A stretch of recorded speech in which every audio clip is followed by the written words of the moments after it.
Light weight బంగారు diamond ఆభరణాలు, వందల రకాల డిజైన్స్ ఏవైనా ధర మాత్రం ఒక్కటే. అందరికీ నమస్కారాలు. నేను ఎన్నికల సమయంలో పదే మీటింగుల్లో మాట్లాడినప్పుడు కొన్ని విషయాలు చెప్పాను. అందులో నేను ప్రధానంగా చెప్పింది ఆర్థిక వ్యవస్థ చిన్నాభిన్నమైంది.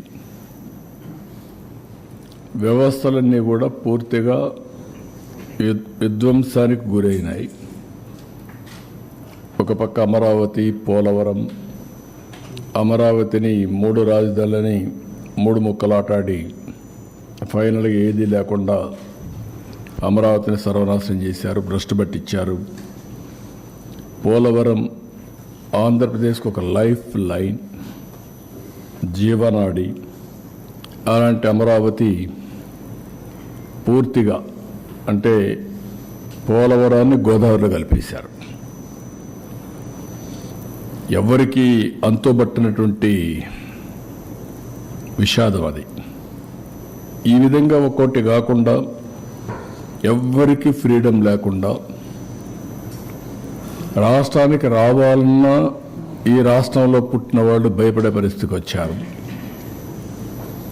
ఈ రాష్ట్రంలో పుట్టి ఇక్కడ ఇండస్ట్రీ పెట్టాలి అని పెట్టిన వాళ్ళు వేరే రాష్ట్రాలకు పారిపోయే పరిస్థితికి వచ్చి తరిమేసే పరిస్థితికి వచ్చారు. ఇలాంటి సోమని సంఘటనలు అవన్నీ పోవడం లేదు.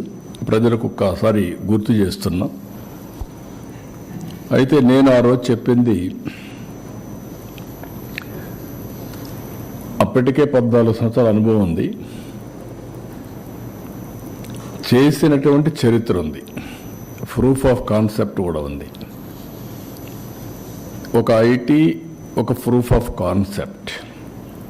95లో ప్రారంభించిన ఐటీ ఈరోజు ప్రపంచంలో highest per capita income Telugu వారికి వచ్చే పరిస్థితికి వచ్చింది. హైదరాబాద్ నగరం ఇండియాలో నెంబర్ 1గా తయారై తెలంగాణ రాష్ట్రానికి హైయెస్ట్ పర్ క్యాపిటా ఇన్కమ్ చేకూర్చే పరిస్థితికి వచ్చింది. ఇలాంటివి కోకొల్లలు. ఆ అనుభవంతో నేను ఆ రోజు ప్రజలకు ఒకటే చెప్పాను, సంపద సృష్టిస్తాం, ఆదాయాన్ని పెంచుతాం. ఏదైతే సంపద సృష్టించాలంటే అభివృద్ధి జరగాలి, అభివృద్ధి వల్ల సంపద వస్తుంది, సంపద వల్ల ప్రభుత్వానికి ఆదాయం పెరుగుతుంది, ఆదాయం పెరిగితే దాన్ని సంక్షేమ కార్యక్రమాలు పెట్టి నిరంతరం పేదరికం నుంచి పేదవాళ్ళని పైకి తీసుకొచ్చే అవకాశాలు ఉంటాయని చెప్పి నేను చాలా సందర్భాల్లో చెప్పాను.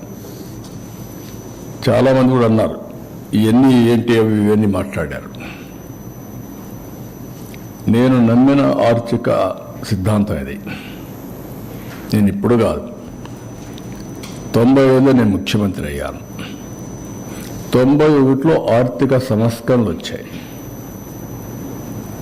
అదే సమయంలో 92, 93 ఆ ప్రాంతంలో ఇంటర్నెట్ రెవల్యూషన్ వచ్చింది. ఈ రెండు కూడా ఇమ్మీడియట్గా అడాప్ట్ చేసుకోరు చాలామంది. ఒక పక్క ఆర్థిక సంస్కరణలు తీసుకొచ్చినప్పుడు అందరూ ఆలోచన ఏంటంటే ఆర్థిక సంస్కరణలు చేసింది కూడా ఇన్విటబుల్ సిచ్యువేషన్లు, ఫారెన్ ఎక్స్చేంజ్ రిజర్వ్స్ లేవు, ఆర్థిక సంస్కరణలు తప్ప వేరే మార్గమే లేదు. బంగారు కూడా తాకట్టు పెట్టిన సందర్భం అది. అప్పుడు తీసుకొచ్చారు. కానీ నేను మనసా వాచా నమ్మాను కాబట్టి నేను ఓనర్షిప్ తీసుకున్నా. నేను మాట్లాడా, సెకండ్ జనరేషన్ రిఫార్మ్స్ని స్టార్ట్ చేశా. అందుకే మీరు చూస్తే ఈరోజు ఇన్ఫ్రాస్ట్రక్చర్ ఆల్ రిఫార్మ్స్ నేను నేరుగా చేశాను, లేకపోతే ఆనాటి ప్రభుత్వం ద్వారా చేయించాను. ఒక పవర్ సెక్టర్ రిఫార్మ్స్ నేను తీసుకొచ్చి, అందుకే ఎన్నో సందర్భాలు చెప్పాను, పవర్ సెక్టర్ రిఫార్మ్స్ తీసుకొచ్చి రాష్ట్రానికి వెలుగులు ఇచ్చాను. నేను అధికారాన్ని కోల్పోయా. దట్ 2004. ఆ రోజు నేను కానీ దాన్ని కాంప్రమైజ్ అయ్యి ఉంటే ఓడిపోయాడు కాదేమో, అది వేరే చరిత్ర. అది విమానాశ్రయాలకి ఓపెన్ స్కై పాలసీ తీసుకొచ్చాను. ఫస్ట్ ఇండియాలో ఓపెన్ స్కై పాలసీలో ఫస్ట్ ఫ్లైట్ ఎమిరేట్స్ దుబాయ్ నుంచి హైదరాబాద్. గ్రీన్ ఫీల్డ్ ఎయిర్పోర్ట్లకు శ్రీకారం చుట్టాం. అది కూడా మీరు చూస్తే first airport Hyderabad green field airport. అదే మరి రోడ్లకు శ్రీకారం చుట్టాం. సుమన్ టీవీలో మీ పర్సనల్ అండ్ బిజినెస్ ప్రమోషన్స్ కోసం కింది నెంబర్కి కాంటాక్ట్ చేయండి.